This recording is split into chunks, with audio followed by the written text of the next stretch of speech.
No último mês, o Brasil reacendeu a discussão sobre transplante de órgãos com o caso do apresentador Faustão, que foi submetido a um transplante de coração. Em que pese a decisão de doar órgãos salve vidas, no Brasil, a cada 4 potenciais doadores, apenas um concretiza a doação. Os dados são do Sistema Nacional de Transplantes do Ministério da Saúde relativos ao ano de 2021.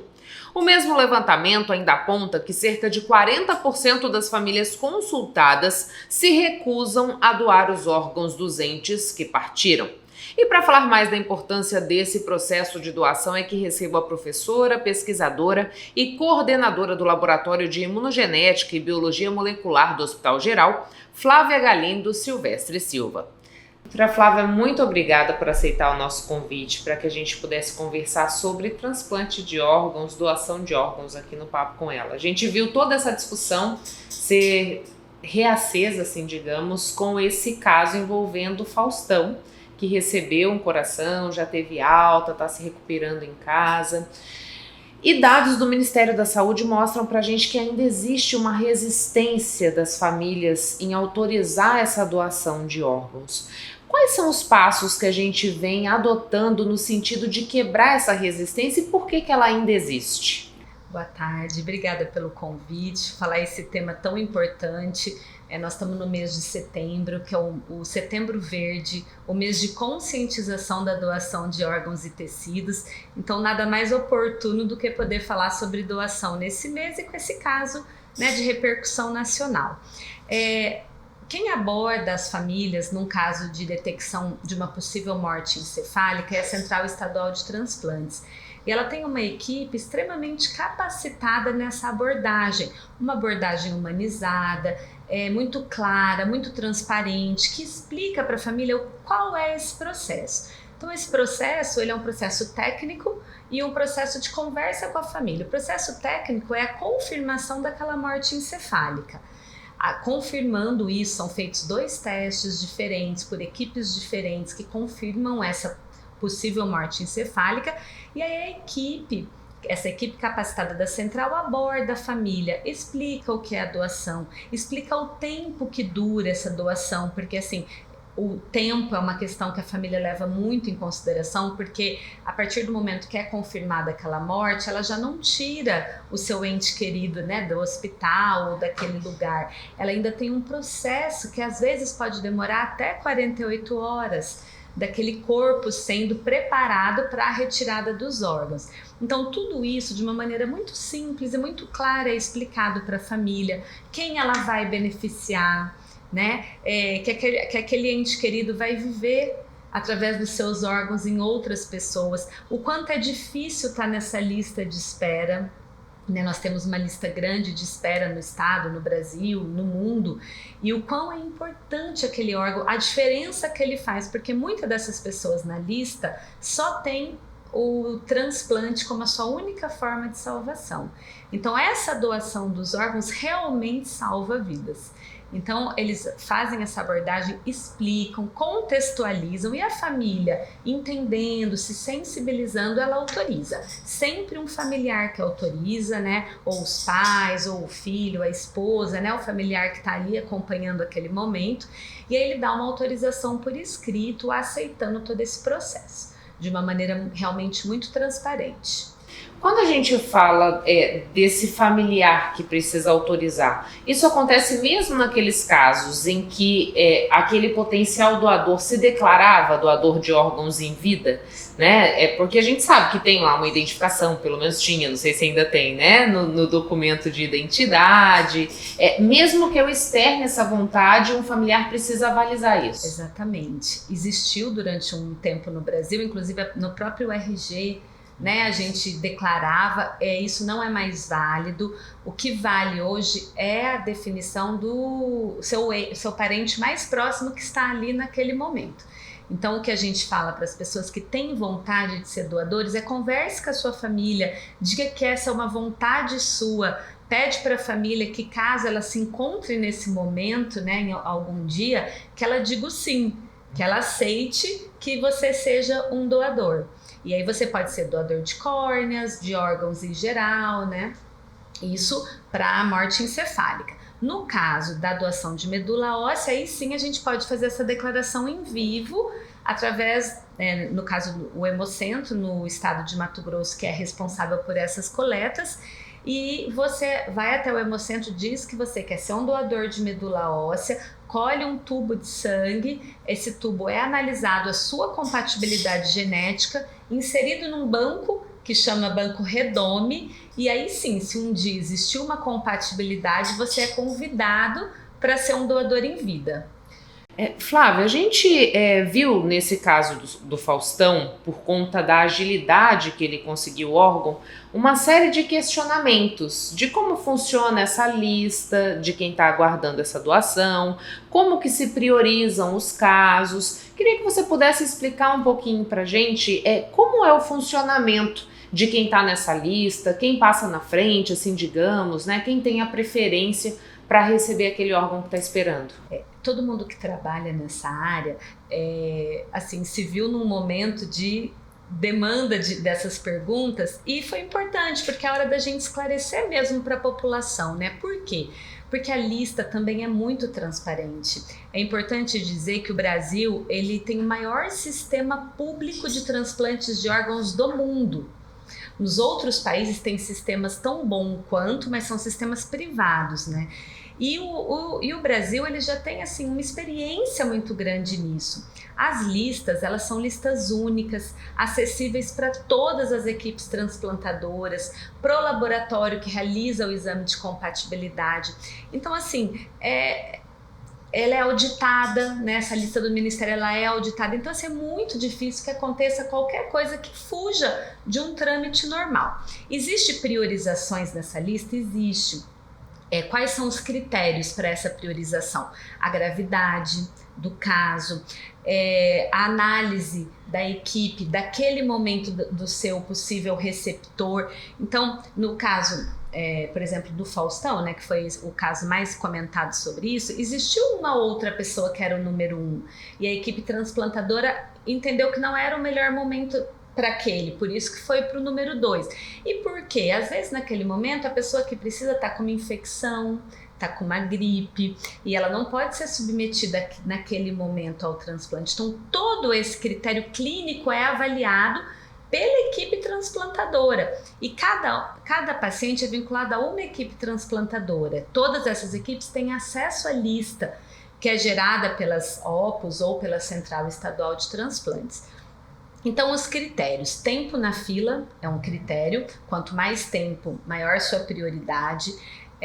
Gravidade do seu caso naquele momento, se você está tomando drogas vasoativas, então lá tem alguns critérios. Tudo isso vai gerando pontos, que a gente chama de scores. E são esses scores que vão te colocando mais acima na lista, né? Então, assim, quanto mais score, mais grave é o seu caso, mais priorização você vai ter, né? No caso da lista de rim, por exemplo, a sensibilização do paciente é um critério também de você colocar score mais alto para ele ser priorizado. Então, dependendo do órgão, existem critérios técnicos, estritamente técnicos, que te colocam mais acima ou não. E a senhora citou a questão do rim, e a gente sabe que existe um movimento para que Mato Grosso volte a ter a possibilidade de fazer o transplante de rim aqui no nosso estado. Hoje, salvo engano, a gente só faz o de córneas, né? O rim é o órgão mais demandado nessa fila de transplante, Flávia? Exatamente. Nós já fizemos durante 2 momentos, né, até recentes, transplantes de rim aqui, em 2008 no Hospital Geral e Maternidade de Cuiabá, e depois em 2019 no Hospital Santa Rosa. Esses programas foram depois suspensos, né, não tiveram continuidade. A maior lista hoje no estado é de rim. É muito importante. Isso não quer dizer que nós não façamos captação de órgãos. O estado de Mato Grosso é muito bom na sua captação, ele tem uma central estadual muito definida, muito bem definida, com fluxos definidos, processos, que funciona muito bem, que vem fazendo um trabalho de expansão dessa captação, mas a gente capta e disponibiliza para o Sistema Nacional de Transplantes. Então, alguém no Brasil é beneficiado, algum brasileiro é beneficiado com aquele órgão, mas o que a gente busca é que algum mato-grossense seja beneficiado também. E isso facilitaria porque a logística do transplante é muito importante. O tempo da hora que você detecta uma possível morte encefálica e aquela família dá o sim para doação, quanto menos tempo você tiver nesse processo, melhor o resultado da implantação daquele órgão. Melhor os resultados pós-implante, né? Então, assim, fica mais fácil da equipe tratar aquele paciente. E você gera benefícios para a qualidade de vida do paciente se você diminuir esse tempo. Então, se a gente conseguir que sejam feitos transplantes aqui no estado, a gente está lutando para isso, para essa diminuição do tempo e para que a gente beneficie a nossa lista. Quando a gente disponibiliza um órgão para o Sistema Nacional de Transplantes, os mato-grossenses também estão nesse sistema, porque é uma lista única. Mas quando eu faço o que a gente brinca de rodar a lista, né? Quando eu faço a lista aqui no estado, só estão inseridos os mato-grossenses que precisam daquele órgão. Então, se a gente consegue instalar aqui de forma direta, as pessoas daqui seriam atendidas mais rapidamente. Seriam mais priorizadas nessa lista. Então, assim, isso é muito importante, né? Quando um possível receptor, né, uma pessoa que dependa de um transplante está na lista, ela fica vinculada a uma equipe fora de Mato Grosso. Então, se aparece esse possível doador, ela tem que se deslocar daqui até aquele centro transplantador para realizar o transplante. Então, tudo isso é levado em consideração também. Então, se a gente fizer aqui, toda essa logística de retirada do órgão e reimplante fica muito mais fácil. Hoje a gente tem um local específico que os pacientes que aguardam na fila aqui se deslocam ou são várias partes do país? São várias partes do país. Todos os centros transplantadores cadastrados no Sistema Nacional de Transplantes podem receber pacientes de estados que não são transplantadores. Entendi. A gente tem uma motivação do que leva essa maior demanda pelo rim no que diz respeito ao transplante? Alguma doença que se manifesta com mais, digamos assim, com mais recorrência aqui no nosso estado? São situações que seriam evitáveis, por exemplo? O que dá para falar sobre isso? Eu acho que o rim, nesse caso, não é só no estado de Mato Grosso. A lista é maior em todo o país, né? O rim tem mais doenças de base que geram a necessidade de um transplante. É possível fazer transplantes intervivos também. Então, assim, apesar de ter mais pessoas na lista, é um transplante que você pode fazer se você tiver um parente compatível de maneira interviva. Você não depende de um doador cadáver, que a gente chama, né, depois de um óbito, que é diferente do pulmão, que é diferente do coração, que você precisa mesmo que venha de um doador que já foi constatado um óbito, né? Então, geralmente as pessoas que entram também na fila são pessoas que já fizeram hemodiálise por bastante tempo e a hemodiálise não é mais capaz de filtrar, né, todos os componentes do sangue daquela pessoa. Então, sobra para ela somente o transplante de rim. Ela fica na fila, continuando fazendo hemodiálise, acompanhada por uma equipe transplantadora, mas para ela voltar a ter uma qualidade de vida, que a gente brinca, sair da máquina, né, que a gente fala, que não depender mais tanto da máquina de hemodiálise, realmente só um transplante de rim. Quando a gente pensa na taxa de sucesso desses transplantes, Flávia, a gente pode dizer que a maioria das pessoas reagem bem quando recebem esse órgão, a taxa de rejeição ainda é grande. Como que funciona isso? Como que está essa estatística? Evoluiu muito, né? Com toda a medicação que foi desenvolvida, os testes laboratoriais que são feitos prévio ao transplante, depois no acompanhamento pós-transplante.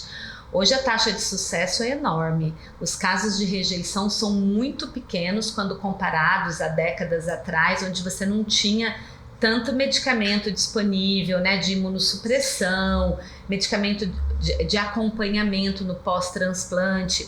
esse paciente ele fica com essa equipe sendo monitorado semanalmente, depois mensalmente, semestralmente. Então ele é acompanhado assim integralmente, né? E isso dá uma sobrevida para o paciente muito maior, para o órgão, né, em si, e uma sobrevida para o paciente também. Há anos atrás você tinha aquela rejeição hiperaguda, que era ao implantar já tinha rejeição. Hoje em dia isso é muito mais raro. Então, assim, a gente tem evoluído sistematicamente nas taxas de sucesso nos transplantes no Brasil, em todos os níveis e para todos os órgãos. Quando a gente pensa em um doador, né, a família aceitou, foi abordada pela equipe especializada, treinada para isso, e a família disse sim. Esse doador, ele tem capacidade de auxiliar quantas vidas, Flávia? Ele pode auxiliar com 2 rins, que seriam duas pessoas que estão na lista, né, renal, com 2 córneas, então pessoas que também aguardam pelas córneas, e dependendo do tempo, né, de todo esse processo de autorização e de avaliação da equipe transplantadora, ele também pode doar o fígado, que beneficiaria mais uma pessoa, e também dando tempo, aí a gente vai para o coração. Então, assim, realmente existem, no Mato Grosso nós não temos, mas em outros estados tem o banco de tecidos, então você também pode ser um doador de tecidos. Então é possível salvar mais de 10 vidas, com certeza, com o sim numa abordagem, né, para uma possível doação. Algumas pessoas, quando abordadas, relatam ainda um certo temor de que, mas será que esse meu parente sofreu mesmo essa morte encefálica? Tem esse receio de que possa haver alguma manobra dentro da instituição de saúde para poder efetivar essa doação. A gente pode dizer que não existe esse tipo de risco? Não existe esse tipo de risco. O paciente está assistido pela equipe que já o assistia no hospital. Ele acaba sendo assistido pela equipe da Central Estadual de Transplantes, que é quem faz a confirmação da morte encefálica. A primeira é feita pelo local onde ele está, né, internado, e a segunda é feita pela equipe da Central Estadual de Transplantes.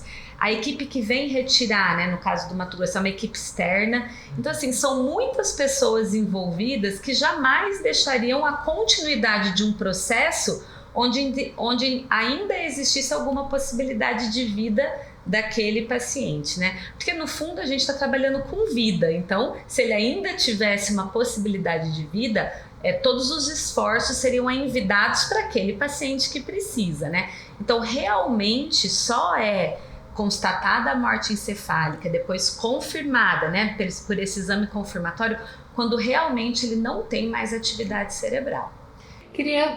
Infelizmente nosso tempo chegou ao fim, né? Queria deixar o microfone à disposição para você, aproveitando que a gente está nesse Setembro Verde, para deixar um recado para quem está nos assistindo, para incentivar a doação de órgãos. É muito importante, eu agradeço. Está tendo um movimento aqui no estado bem grande para essa sensibilização das famílias, a equipe do Hemocentro, a equipe da Central de Transplantes, a equipe do Hospital Geral, onde tem o laboratório de imunogenética, estão sempre à disposição de esclarecer dúvidas da população. Sintam-se à vontade para, nesse momento, se ocorrer, tirar realmente todas as dúvidas. Não dê um sim com dúvidas, porque o importante é a gente fazer isso realmente se sentindo tocado e sensibilizado de que aquele órgão, aquele tecido vai realmente salvar a vida de outras pessoas. É muito bonito, depois de alguns anos, as pessoas podem ter acesso a quem foi o doador, né? Então a gente já viu reencontros de famílias que doaram e das famílias que receberam, e isso é maravilhoso. Isso, assim, é um amor que não tem explicação, né? Porque às vezes é fácil a gente ajudar o próximo, alguém que está ali do nosso lado, mas você ajudar alguém que você não conhece e que dependa daquele órgão, realmente, assim, é um amor, é uma doação que não tem explicação. E isso, naquele momento de dor daquela família, pode realmente ser o que vai aliviá-la. Saber que ela está ajudando o próximo é o que vai aliviar a dor dela. Então, assim, não fiquem com dúvidas, tirem dúvidas, procurem os órgãos do Estado, as pessoas que trabalham com isso, e se forem abordados, digam sim para a doação de órgãos e tecidos. Muito obrigada. Obrigada. E me diz uma coisa, você sente que no seu relacionamento falta intimidade? Esse é um desafio que, se não for superado, pode resultar no término da relação. Isso porque a intimidade é a base de um convívio saudável. E aqui a gente não se refere apenas à vida sexual do casal, mas da cumplicidade necessária para a vida a dois. E para a gente saber como passar por esse desafio, aqui recebo a psicóloga de relacionamentos, Marina Steck. Marina, muito obrigada por aceitar o nosso convite, para que a gente pudesse falar um pouquinho mais sobre intimidade aqui no Papo com Ela. Queria que a gente começasse falando o que é intimidade, porque muitas vezes a gente fala intimidade, as pessoas já pensam lá na relação sexual, na vida sexual do casal, e não é só isso, né? Exatamente, eu que agradeço o convite, estar aqui de novo. E realmente não é assim, né? As pessoas levam muito para esse lugar, mas é importante definir o que é intimidade realmente. Intimidade é conexão. É você estar próxima da pessoa, é você olhar no olho, é você acessar mesmo aquela pessoa. Não só escutando, mas se abrindo. E isso às vezes causa medo. Porque a intimidade, na verdade, é você ser vulnerável. E as pessoas têm muito medo de ser vulnerável hoje em dia, né? Então isso causa um certo, assim... As pessoas tendem a fugir um pouco da intimidade. Eu relaciono muito também, Michele, a questão que hoje tem envolvida sobre você ter que ser forte o tempo todo, sabe?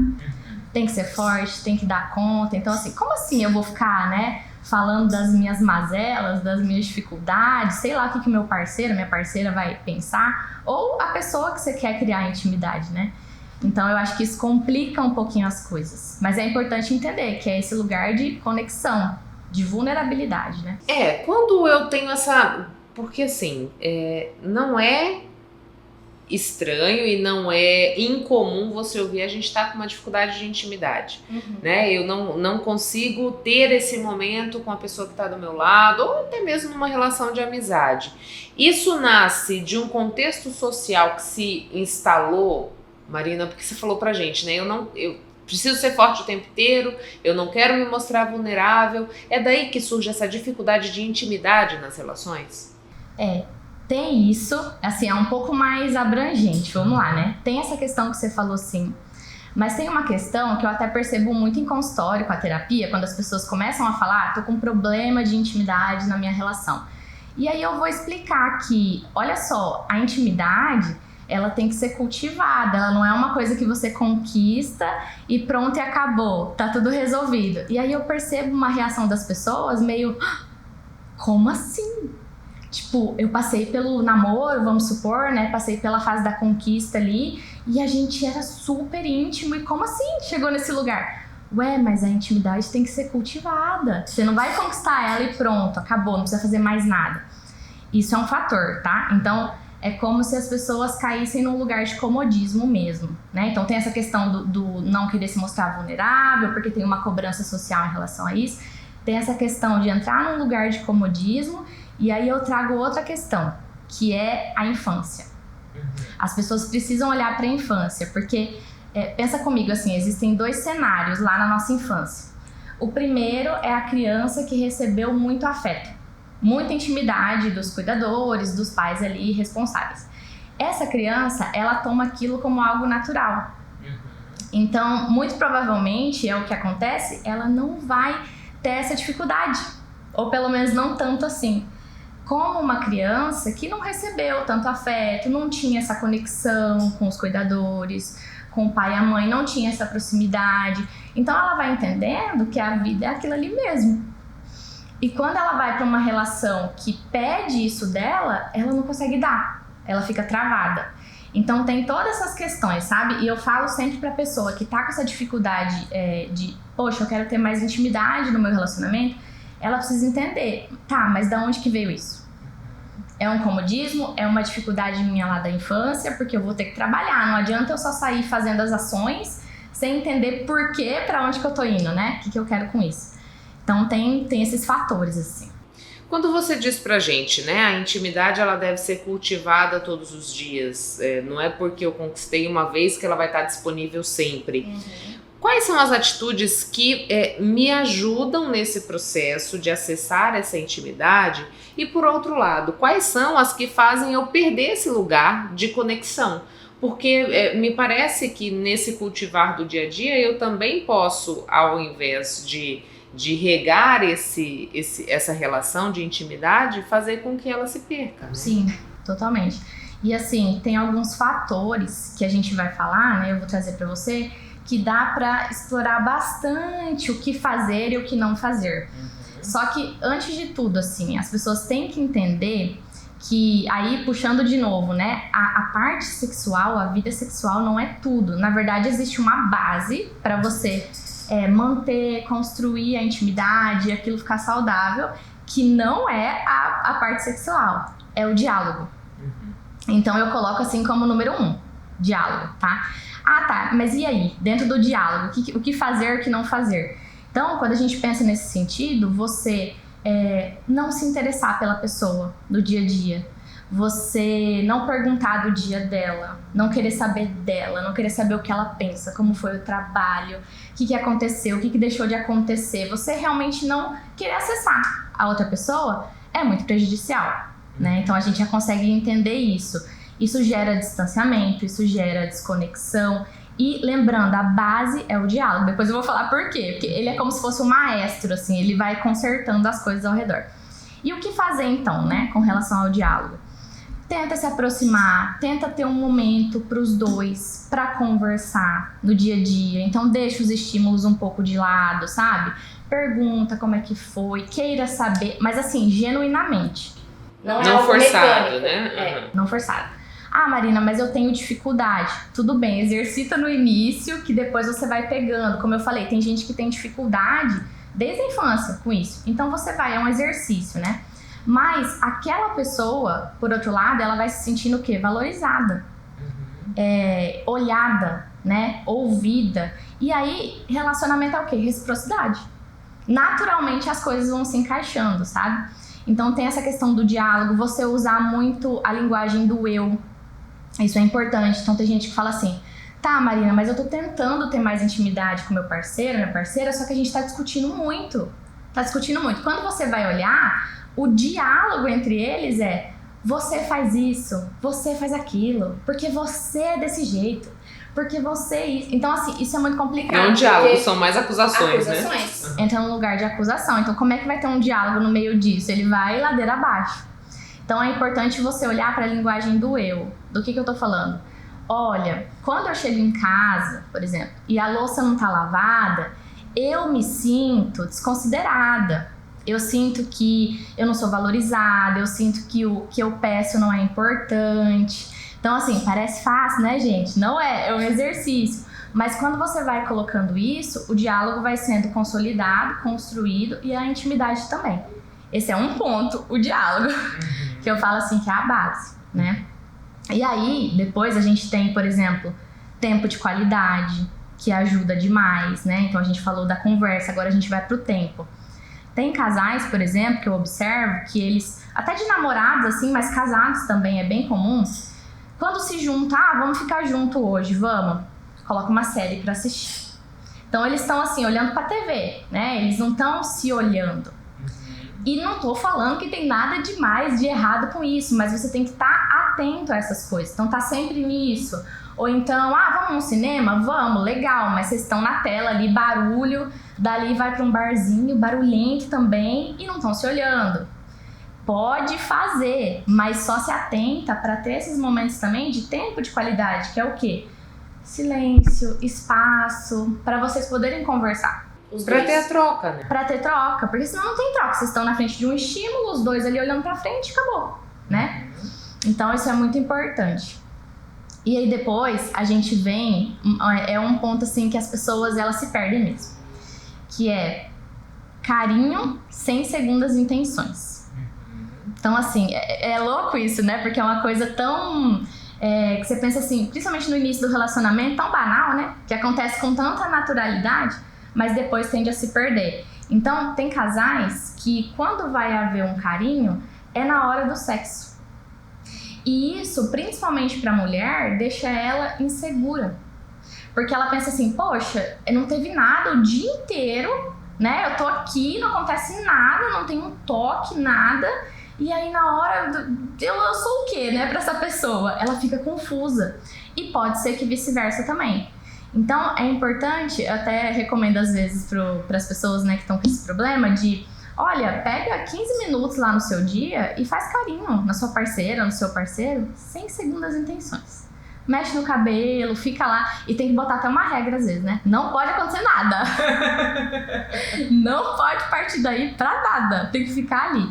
Mas por quê? Porque as pessoas, elas subestimam mesmo o poder desses esforços diários, né?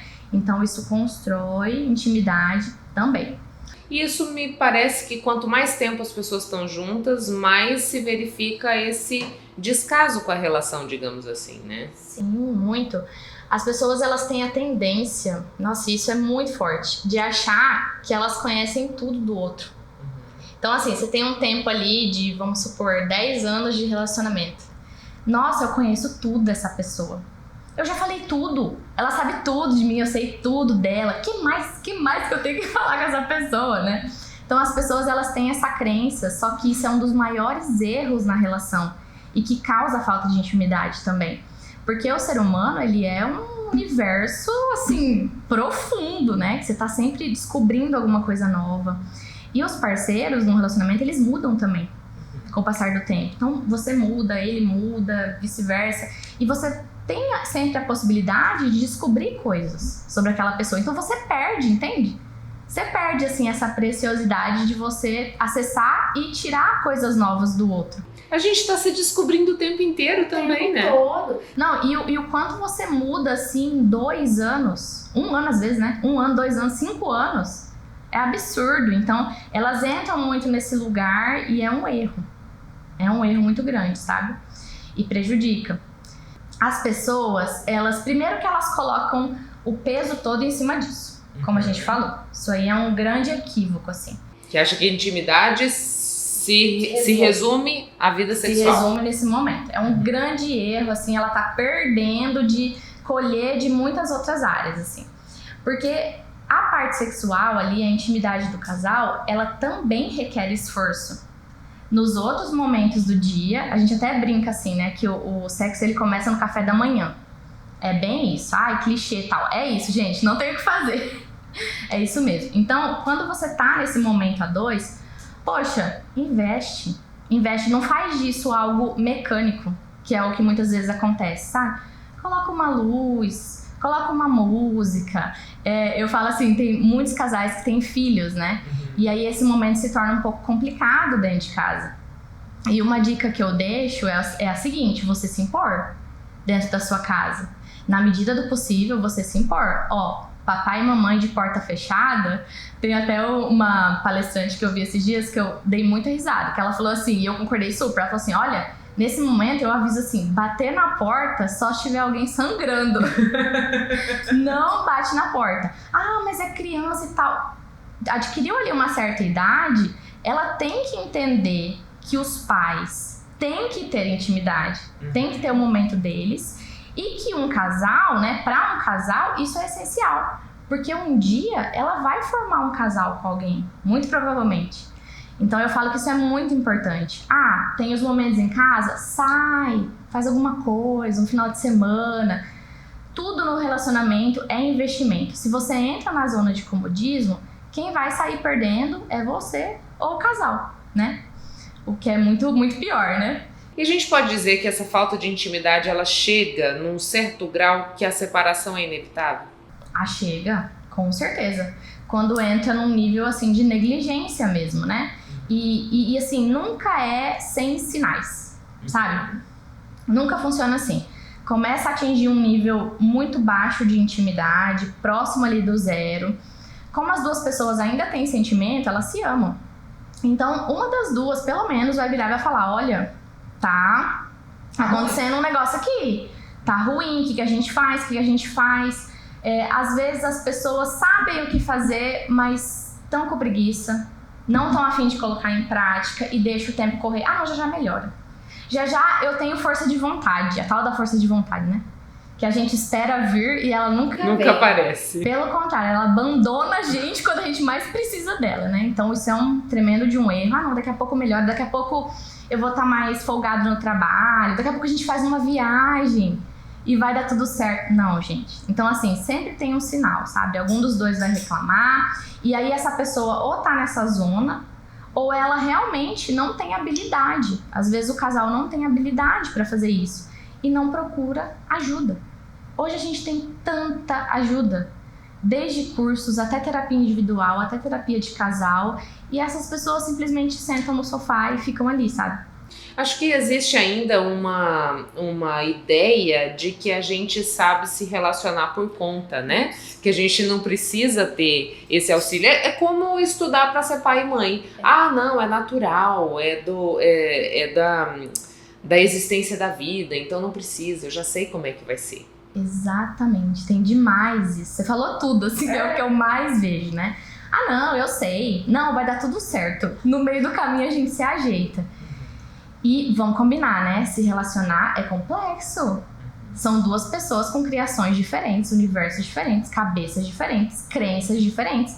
Como, gente? Ah, mas a gente tem muita coisa em comum. Beleza, mas tem casa, comida, mercado, filho, trabalho. Então, tudo isso influencia, né? A gente vê, assim, que a vida, muitas vezes, ela é resolver problema, né? E aí, como é que você vai entrar num acordo se você não tem essas ferramentas que eu falo mesmo? Essas habilidades. Então, muita gente entra nesse caminho também. E fica lá. Não quer sair, não. Fica lá. Mas é por isso que a informação é importante, o que a gente tá fazendo aqui, né? Eu sempre falo que pra você se relacionar, esses dias eu até falei sobre isso, é coisa de adulto, não é coisa de criança, não. Relacionamento é coisa de adulto, tem que ter maturidade. Ah, Marina, mas eu não tenho, eu não vou me relacionar. Não, você vai, busca maturidade, vai atrás. Essa questão toda que a gente tá falando até em relação à intimidade é desenvolvimento. É uma palavra-chave, né? É desenvolvimento. Sem isso... Porque para você fazer também essa administração, digamos assim, vai chegar um momento que você vai ter que abrir mão de alguma coisa, vai chegar um momento que você vai ter que se doar um pouco mais, que você vai ter que priorizar essa relação em detrimento de outras coisas, né? E isso vai exigir que você tenha essa capacidade de administração que a maturidade te exige. Exatamente, exatamente. E eu acho assim que para um casamento, principalmente com filho, separar tem que ser uma coisa muito, sabe? Quando eu olho para esse problema de intimidade que a gente tá falando, gente, é um negócio que tem como resgatar. Aí que tá outra pergunta, né? Tem gente que tá ali com muitos problemas em relação a isso, muito triste, um ou outro, ou os dois, e aí entra num processo mental assim de, será que tem jeito? Será que não tem mais jeito? E eu tô aqui pra falar, tem gente, tem muita ferramenta, muita técnica, muita ajuda que faz você resgatar o seu processo de intimidade, né? Isso que a gente tá falando aqui hoje, dos passos, né, do que é importante, se você coloca uma coisa em prática, duas, você já vê uma mudança. Já vê uma mudança muito brusca para resgatar. Marina, quando a gente vê a queixa de falta de intimidade, a gente pode dizer que as mulheres se queixam mais disso, que os homens se queixam mais disso, ou é uma queixa que envolve os dois? Envolve os dois, mas quando a gente pega proporção, as mulheres reclamam mais. Porque os homens, eles têm a tendência, o funcionamento do homem e da mulher é completamente diferente. Os homens, eles têm a tendência de muitas vezes tá acontecendo um problema no relacionamento, eles demoram mais para se abrir. Então eles focam no trabalho, desfocam daquilo ali. Não, depois a gente conversa, tô cansado hoje, quer ficar lá na TV, né, no futebol, não quer ser incomodado. O homem tem isso. Não tô generalizando, sou super contra a generalização, mas é na proporção que eu vejo, sabe? Muitas pessoas têm dúvida se eu atendo homem, eu atendo também. É mais mulher, sempre foi, mas eu consigo perceber isso nos discursos, assim. A mulher reclama mais. Ela se incomoda mais rápido, porque a mulher normalmente ela tem mais necessidade de carinho no dia a dia, e o carinho, como eu falei, tá total relacionado com esse problema da intimidade. Então, é uma queixa mais recorrente entre as mulheres. Não que o homem não sinta, mas sai mais da boca dela, sabe? Mais rápido, assim. Marina, muito obrigada pelas informações aqui no Papo. O microfone à disposição, caso queira fazer mais algum esclarecimento. Imagina. Eu quero deixar É ali, né? Eu quero deixar um exercício pra gente sair daqui com alguma coisa prática hoje pra vocês que estão com esse problema de intimidade no relacionamento. Então, pega 15 minutinhos na semana de vocês, tá? Você e a pessoa que você quer ter mais intimidade, olha no olho, deixa os estímulos de lado e conversa com essa pessoa sobre alguma preocupação, sobre algum aborrecimento, sobre algo da sua história que você nunca contou, tá? 15 minutinhos é o que eu te peço. Dê uma semana de intervalo e faça de novo. Faça algumas vezes. Vocês vão ver como essa questão da intimidade já vai melhorar muito, de forma gradual, no relacionamento de vocês. É isso, muito obrigada. Obrigada, Michelle, eu que agradeço. Garantir acesso ao acompanhamento psicológico a famílias que sentem dificuldade para pagar pelo tratamento. Essa é a proposta do projeto Florescer, que oferece consultas cobrando um valor social daquelas famílias que recebem até 4 salários mínimos. A assistência psicológica é oferecida a pacientes a partir dos 5 anos de idade. Com proposta de atender pacientes a partir dos 5 anos de idade, o projeto Florescer disponibiliza atendimento de psicologia com preços sociais para famílias de baixa renda em Cuiabá e Várzea Grande. A psicóloga Gina Coelho é uma das idealizadoras do projeto. O projeto Florescer, ele nasceu no coração da Gina aqui e da Cristiane Amaral, que é a minha sócia. Por que que ele nasceu? Nós recebíamos muitas mensagens de pessoas procurando nossos atendimentos, só que a gente percebia que essas pessoas não tinham condições financeiras de pagar o valor praticado no mercado. E também pessoas que têm plano de saúde, procuravam, mas a gente não atende, né? Eu e a minha sócia. E daí nós pensamos, espera aí, existe uma demanda reprimida aqui. Segundo o Conselho Federal de Psicologia, no Brasil, a média é de 2 psicólogos para cada 1.000 habitantes. A falta de profissionais na rede pública e a baixa renda familiar impedem que muitos possam ter acesso ao atendimento. A gente não tinha condições de fazer totalmente gratuito, porque a gente tem os custos, né, inclusive de divulgação. E daí eu e a Cris pensamos, vamos fazer um projeto social com valores mais acessíveis. Só que aí entrava a questão, eu e a Cris não podíamos atender porque a gente já tem a agenda cheia. Então nós começamos a contratar psicólogos que estão em mudança de carreira, que estão em transição de carreira, psicólogos que formaram há 6 meses, 1 ano e ainda não engrenaram na clínica. Ou seja, o Florescer é para pessoas, né, que querem atendimento psicológico, que vai dos 5 anos de idade até idosos, quem quiser, e também Florescer dos psicólogos que estão ali querendo trabalhar na clínica, precisando de uma oportunidade, e a gente dá toda a supervisão para eles. Projetos como o da Gina possibilitam que pacientes recebam um tratamento adequado e acessível e que novos profissionais se qualifiquem, contribuindo para a saúde coletiva da população. É importante que as pessoas entendam que a psicoterapia é algo para todos. Devemos derrubar esses tabus, mitos de que a psicologia é para, entre aspas, chamados loucos. Na verdade, os loucos, de verdade, quem é louco não se trata. Quem se trata são pessoas conscientes da sua condição e que aceitam e que vão buscar. E a psicoterapia não é só para tratar doenças mentais, né?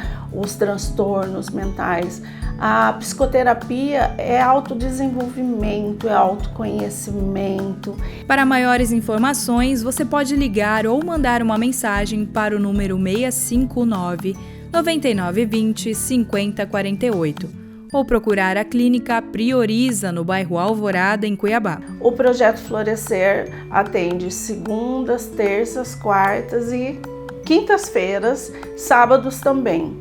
Temos atendimento de manhã e à tarde. Todo mundo é muito bem acolhido, aqui chama Clínica Prioriza-me. Todo mundo é muito bem acolhido, com uma aguinha gelada, com um cafezinho, com um biscoitinho, né? Temos fácil acesso para as pessoas que precisam do transporte público, Ficamos aqui pertinho de uma academia famosa, né, numa avenida muito movimentada, então a pessoa consegue ali no ponto de ônibus de lá vir a pé para cá. Então a gente pensou em tudo para que seja viável mesmo esses atendimentos a pessoas que não têm condições financeiras de pagar o valor praticado no mercado. Versão cuiabana do Pé de Moleque leva amendoim e leite condensado e tem ganhado cada vez mais o coração do público consumidor. O que havia começado apenas para atender a um pedido feito pelo marido virou um grande negócio familiar. Confira agora a história de sucesso do Pé de Menino. Com a colonização do Brasil por Portugal, a rapadura veio para nossas terras. Já no Brasil, durante o processo de feitura, o erro no ponto de cozimento originava o pé de moleque e a sua textura peculiar, que era dura e quebradiça, porém muito crocante. Em Cuiabá, na tentativa de fazer um pé de moleque diferente, a dona Leila inovou e fez sucesso, criando um pé de moleque cremoso. A Carla, filha mais velha da família, relembra como tudo começou. Eu sou a Carla, né, a filha mais velha da dona Leila, mãe de 4 filhos, que foi a fundadora do Pé de Menino. Né? Essa empresa aqui foi criada pela minha mãe, a receita, o nome, tudo veio dela. Né? É uma receita que a gente já conhece desde criança, que a minha mãe criou para o meu pai. Um dia ele comeu um doce parecido e pediu para ela fazer e saiu o pé de moleque da Leila, sabe, da dona Leila. E aí todo mundo gostava. Desde quando eu era criança, a festa junina de escola era sempre pé de moleque da minha mãe, né? E eu cresci comendo esse doce sempre, né? E o tempo foi passando, meu pai já faleceu há 25 anos, né? E minha mãe começou a fazer esse doce a partir daí para vender, mas somente nas festas juninas, tá? Não era, ela não vivia do doce, não era uma renda contínua que ela tinha, né? Mas toda época de festa junina o pessoal ligava, Leila, eu quero ser o pé de moleque, vamos lá. Aí ela fazia as receitas e entregava. Popular nas festas juninas, mas consumido o ano todo, o pé de moleque tem algumas versões que explicam o surgimento do nome. Uma delas é que o seu formato se assemelha a pedras coloniais irregulares usadas para calçar as ruas no período colonial, que também eram conhecidas por pé de moleque. Uma dessas versões foi a inspiração para o nome escolhido por Dona Leila para o seu doce de amendoim, Pé de Menino. Pé de moleque, se você for pesquisar no Google, ele vem das doceiras de Minas, tempos atrás, né, anos atrás, que criaram o doce e elas colocavam na janela para secar, né? E aí os meninos passavam e pegavam e ela falava, não rouba moleque, pede moleque. Então o pé de moleque, ele não é do pé, ele é do verbo pedir. Se você ver a história do nome, é do verbo pedir.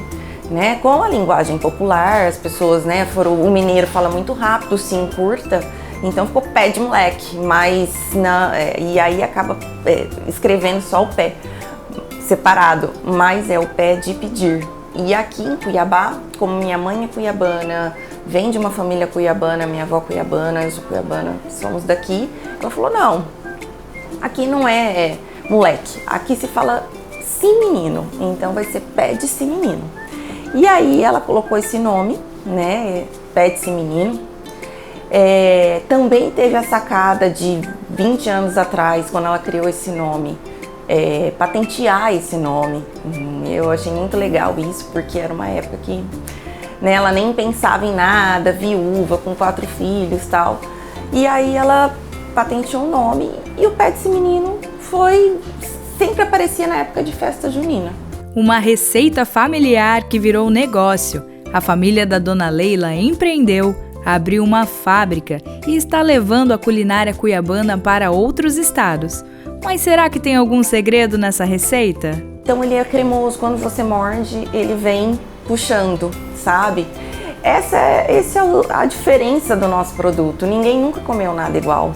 Porque quando você fala pé de moleque, você já vai lembrar do duro, e não é. A gente quebra esse paradigma aí de pé de moleque tem que ser duro, não é? Nossa, é o pé de moleque cremoso, saboroso. As pessoas ficam assim, perguntando, tem chocolate aqui dentro? Tem caramelo aqui dentro? A gente fala, não. É o leite condensado, o açúcar e o amendoim, mais nada, entendeu?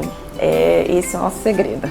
E feito com amor, né? Receita da Dona Leila também, então tudo que ela faz é gostoso.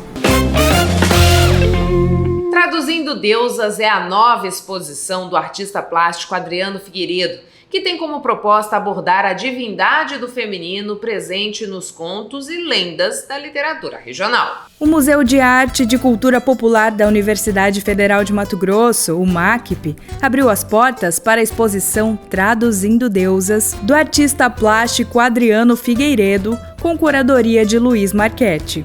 A ideia da exposição Traduzindo Deusas veio de uma contação de história.